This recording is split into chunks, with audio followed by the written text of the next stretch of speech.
So one thing that our investors are going to want a lot of is champagne, and it's a really good idea to give it to them early on because we want to get them drunk and disorderly so they make terrible spending choices. Their terrible spending choices are going to be our benefit because the money's going to go to us regardless. So let's make this happen very fast, shall we?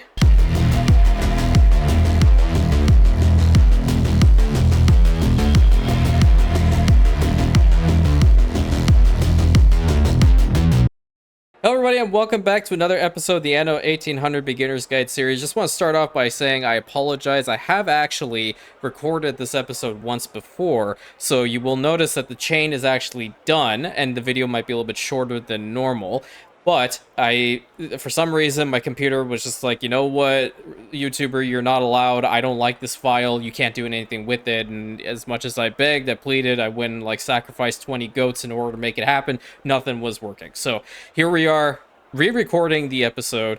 But before I wanted to get into that particular chain for the champagne and whatnot, I just want to honor a promise to Rentian Respawn, in which we have gone and renamed an island, being our industrial island to come, as Ultramar. Courage and honor, brother. Actually, but this is not guide related at all. I'm still learning about the Warhammer 40k universe, okay? I will definitely say my knowledge on that is lacking. However, my knowledge when it comes to Warhammer Fantasy is way too much, okay? I will essentially tell you stuff that you didn't even care about or knew about in the entire Warhammer Fantasy genre, 100%. And do I like the Age of Sigmar? We're not going to get into that. Okay. So, we are going to be talking about the champagne today. Now, champagne over here is located with the investors, obviously. And it is a relatively simple chain. As you can see, there's only 4 items. The sand mine, which we already have. The Glassmakers, which we already have from before, being the window makers. And if you can always want to just double check, you can see the little icons actually pop up on the map. So you can see right in the front in our harbor area, we have the sand mine. There are 2 other sand mines by our oil on the back right. And we have the 2 glass makers right there in our little industrial quarter as well. The problem with this chain that I want to caution you to immediately is the vineyard. The vineyard is 2-minute processing time for some grapes. That's awful, okay? That timer is awful. Why? Because this sand mine with electricity, at this point, I'm going to assume that everything you have, or a majority of things that you have, are being powered with electricity, is going to be producing some quartz sand every 15 seconds. The glass makers are going to be producing glass every 15 seconds. And the champagne cellar, guess what? It's going to be producing at 15 seconds. But guess who's not going to be at 15 seconds? These guys. So how do you boost them? This is why I mentioned that if you are in a position to actually get the Bright Harvest DLC, this is when it comes in handy. Big time. So what actually happened in the previous episode that I actually recorded and it didn't really pan out, etc., is we built a oil store right over here with additional storage capacity, and we are bringing in oil from Fenris. So Fenris is actually supplying oil for both Capua and Roma, which is fantastic. And we made a double track all the way back up to here to this fuel station because what we want to essentially do at this stage is twofold. We want to essentially establish an island right now that's going to be yielding most of our crops, okay? Capua is in a very good position to do that for a long term because we have potato fertility, hops, red pepper, and grapes. The potatoes are really on the lower end here. If this was actually grain, this island would have been absolutely perfect. But because it's potato at the moment, I was about to say potato, then we can't really utilize that one too much. But the hops and the grapes are definitely ones that we want to optimize, right? So we've already gone here and we've put in 3 vineyards, excuse me, I can count totally. And the normal building itself would process 1 every 2 minutes as we saw before. But now with the tractor being put in place, this is 200% above the productivity and it's running at 40 seconds for some grapes. That's a lot better, okay? Additionally, with tractors, they do also produce extra yields every couple cycles. So if you always go over here to the production, right? And you see here it's 6, you're probably going to be getting a little bit more than that. So right now we are producing a lot of grapes per minute. In this case, we'll just go based off the number being 6, okay? So we have these 3, and the thing about this is, right, them being at 40 seconds, you can also make this a little bit faster. The reason for this is having trade unions conveniently placed around farms like these would definitely be able to help you out in the future, because there are certain specialists that increase the amount of farm fields or decrease, but always increase the productivity. In one of my expert campaign series, in one of the videos, I've been able to get vineyards over into the 20-second range. Okay, you're never going to get it to 15 seconds. That's the worst part about this. You will never get these vineyards to 15 seconds.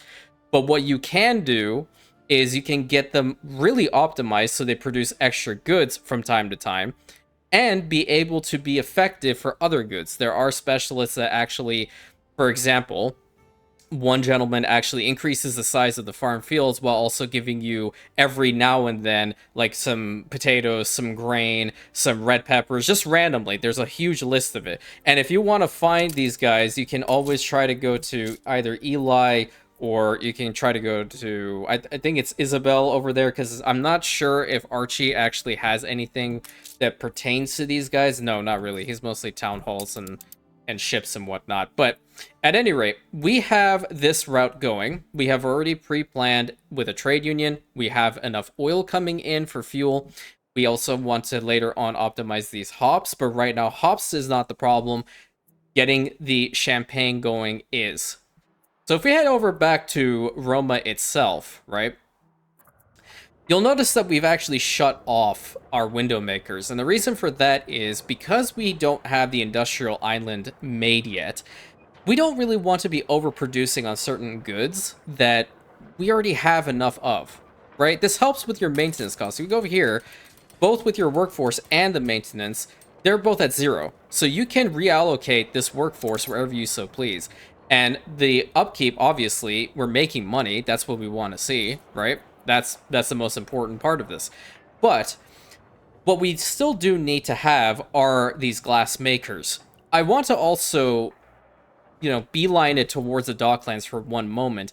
If you have actually purchased a Docklands DLC, which I do, again, highly recommend that you do because it's a game changer, you can actually get glass for a relatively decent amount. So like 50 of my advanced weapons will get 605 glass, and glass is just a common exporter level. So when, for example, this one becomes into the blues with rares, or heck, even to epic, we won't, like for 50, we'll get into the thousands when it comes to the amount that we're going to get from Captain Tobias's shipments, right? So that's one additional way of cheesing this situation.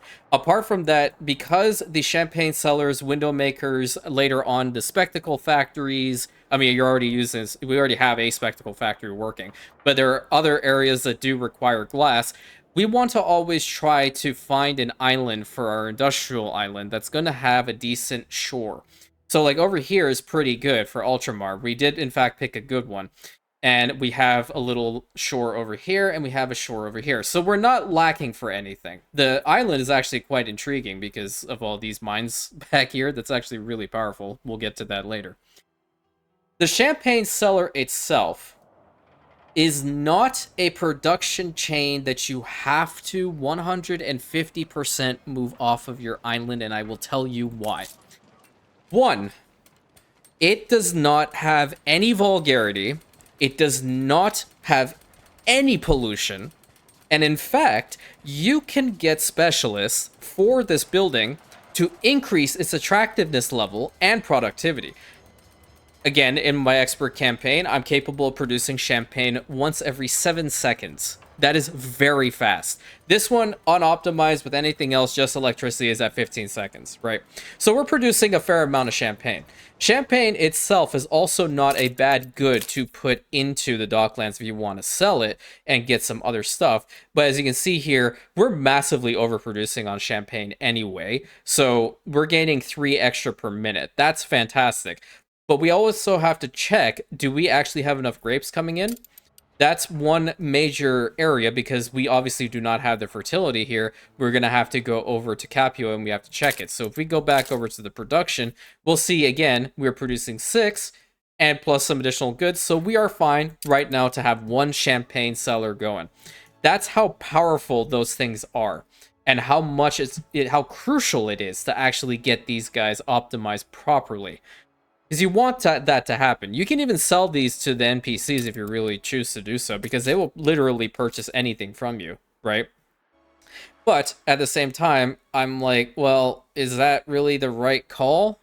No, because you can probably make more and get more items through the Docklands if you were to take that route than just taking it over to an NPC and selling it. The time of actually selling things to the NPCs is rapidly coming to a close.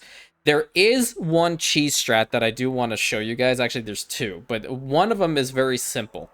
And that will happen when we start talking about the actual DLCs, okay? Because there are a fair number of DLCs in this game that unlock other regions, other items, quality of life improvements, and one of them being the Land of the Lions is incredibly powerful. So there's a very, very good way of making money through that one, and that again has absolutely nothing to do with the champagne cellars itself. But right now we have enough to keep our investors happy, even though he's a little bit angry with me because of the the news. But the goal will be to eventually get all these pollution buildings off of this island, so at least he'll be a little bit happier. We don't want him to be at -7. That's just terrible. And over there, it's reflected as -8, which is even worse. So very quick and easy guide. Just a little bit of a heads up with the next one, though. The cigars is relatively the same. But if we were to head over to the New World and we check this island, you can see Andros does not have the capability of actually getting this. Let's see if we have the Hacienda, can we get it through here? No, we cannot. So we're actually going to have to find an island that has tobacco fertility, and that one is going to be Fenris. Fenris does have the tobacco fertility over here. And just to explain this very, very quickly, it is located in the Obrero chain because the Obreros can also take these, and we will talk about it in the next episode.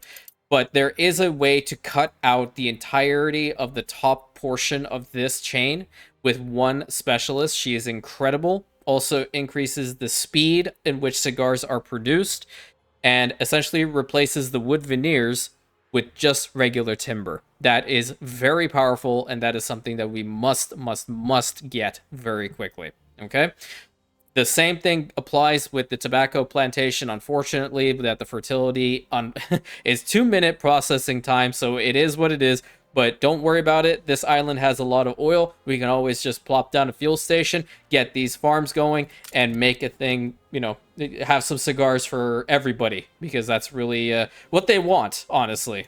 So we're going to keep the game right over here until the next episode. Thank you so much. Sorry for that little hiccup that, it happens. New YouTuber problems, I guess. I'm assuming the big guys also have these issues from time to time. It's not like everything runs perfectly all the time. Can it? I don't know. That would be fantastic if it would, but, things happen. At any rate, hope you guys are having a great day.